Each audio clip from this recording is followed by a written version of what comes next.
But my balls keep telling me to let me just let me Breaking news, we're going over Carlos Menz's crybaby tweets, which are sure to be fun, but some news broke minutes before we went on the air.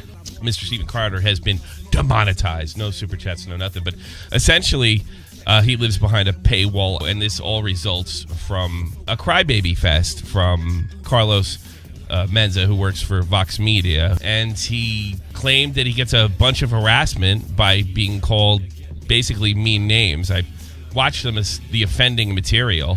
It's no worse than any Howard Stern stuff that I grew up with. It's not go hurt somebody stuff. It's not go hurt protected groups or anything like that. Doesn't even reach it. It's just a bunch of sort of snarky comments. I think it's important to note right off the bat that this company has a history of doing hit pieces on YouTubers. Yeah. This is the same exact media organization that launched YouTube's most popular user, amplified anti-Semitic rhetoric again, and had a PewDiePie video made of.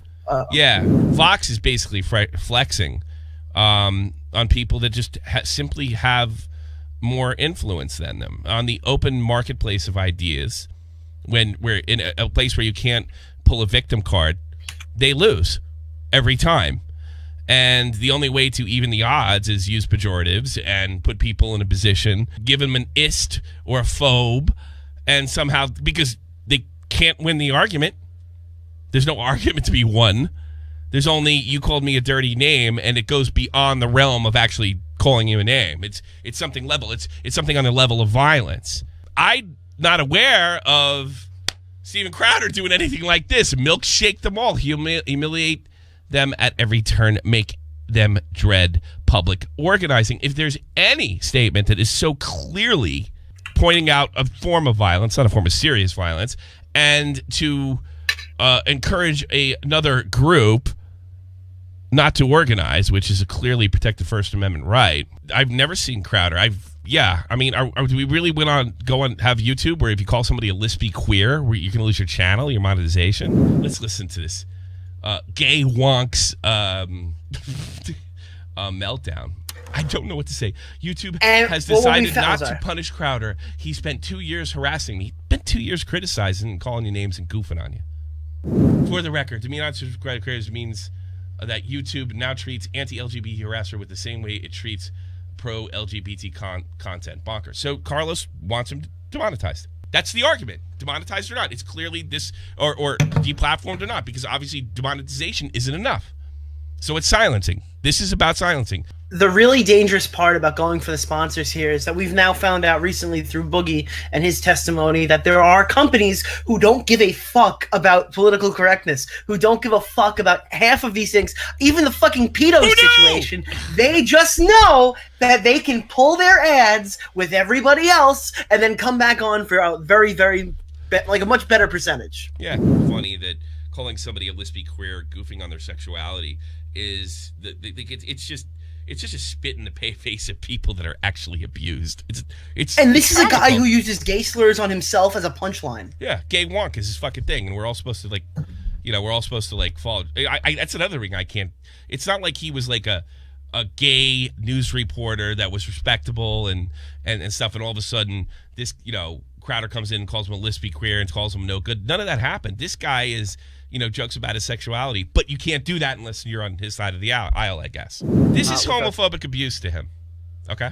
Before we get to the video, with our favorite lispy sprite from Vox. It's ridiculous. It's bonkers. You're being given a free pass as a crappy writer because you're gay. That's center line on his little queer graph there. What is well, now line? The graph is queer? Violence, filth. Okay, so the little queer can eat his chips all nonchalantly. It's code for rape, Mr. He's goofing on him. There's no call to action or violence here. I mean, Jesus Christ, I get goofed on for being a drunk or all the shit that I've been. And he does talk like that. I mean, it's all this says is you can't make fun of people on the left. The new adpocalypse is coming. It's coming for a lot of you. It's coming hard. It's going to be happening fast and strong, and it's probably going to be happening to a lot more of you than you realize. Certainly a lot of it could be me. So that's it, folks. Can't make fun of the left. YouTube creators out there who would have entertainment channels. Our channel is not going anywhere right now. I want to make sure that I let you know that. But the ability for one to make a living online, that not just was on YouTube, but any social media, idea. but particularly YouTube. Augie, you're on the air. I'm going to go ahead and back out. Yo, did you see that tweet YouTube made? They said to clarify, in order to reset monetization, he just needs to remove the socialism is for pigs. Really? Yeah. So I didn't That's understand. we just talked about I know, this, but I didn't understand it. I thought that was your theory. No. He basically said, "Fuck your T-shirt." That's it. Like we don't care what you have to say, but fuck that T-shirt. Oh, to clarify, reinstate the monetization, he needs to remove the link to the T-shirts.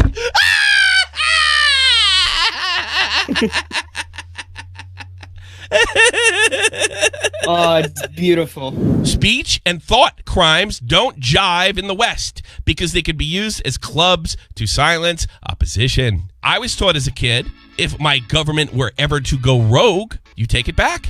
Now, I'm not saying everybody pick up an M16, but you can start, peppering YouTube. You can start saying, no, this is enough. I don't share those values. Those people are entitled to think the way they want, but they can't enforce it on me. Put pressure on your politicians and stuff like that. Stand up for this horse shit.